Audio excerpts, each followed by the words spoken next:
Let's take a look at the 2019 free response number 4. So in this question, you have this cylindrical barrel. It has a diameter of 2, which means the radius is 1. The diameter doesn't change, so the radius doesn't change, so you can treat them as constants. That was the key to this entire question, was to understand that. Unfortunately, with math, if you go into it with a misconception, you often make a problem that is really so much difficult than anyone would ever give you. So if a problem is much more difficult than you can imagine, you're approaching it from the wrong perspective. So we're taking a look at part A. Find the rate of change in the volume. So we have the formula for the volume right here. dV dt. Now keep in mind, r is a constant. So it's pi r squared times dH dt. Well, we already have a function for dH dt, and then we need to substitute in 4. And for r, we sub in 1. So we get pi times 1 squared times negative 1/10 times the square root of h. Well, the square root of h here is going to be 4. So I'm going to sub in 4. So now I have pi times negative 1/10 times the square root of 4. No one cares that you know what the square root of 4 is. You're in calculus.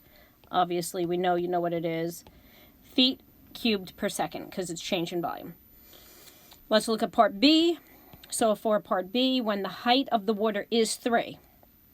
So this is a snapshot. Wow, I can speak today. So when the height is 3, is the rate of change of the height of the water increasing or decreasing? Well, in order to find out when a function is increasing or decreasing, we study its derivative. So let's study the derivative of the rate of change of the height. The derivative of the rate of change of the height is the second derivative. So this is how you write a second derivative. So I'm just going to get the derivative of the first derivative. I have negative 1/10. I bring down the half. I subtract off 1. Okay, now we're doing this when it's equal to 3. So at 3, now I need to keep in mind, I forgot my dH dt. Sorry, kids. So times dH dt. And then, oopsie, love technology, times dH dt.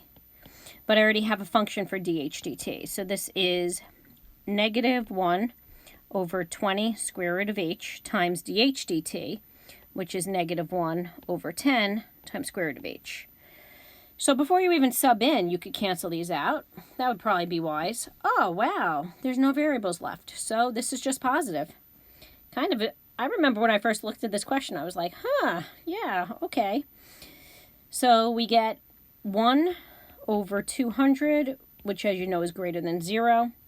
Therefore, the rate of change of the height of the water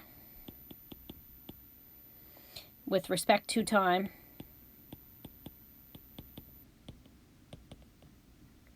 is increasing because its derivative is positive, okay? All right, part C, separation of variables, initial condition. Now, there's many ways to separate the variables. I try to do whatever takes the least amount of work in math. That's always my goal. And that is something that is never given due credence, okay? You are supposed to try to go fast. Yes, it matters, okay? A lot of people will tell you it doesn't matter. Very popular people. However, I beg to differ, because by knowing how to do it more efficiently, you have a better understanding. You have more tools at your tool belt. So here we go. I separated the variables. So now I'm going to integrate. So I get, keep in mind, this is h to the negative 1/2. So you bump it up 1. So I get h to the 1/2 divided by 1/2 is 2 equals negative 1 over 10 times t plus c. I like to put in my initial condition right now. So I get 2 square root of 5 equals 0 plus c. Therefore, c is 2 square root of 5. So now I'm going to sub this back in to this step here. So I get 2 square root of h is equal to negative 1/10 times t plus 2 rad 5. Divide everything through by 2.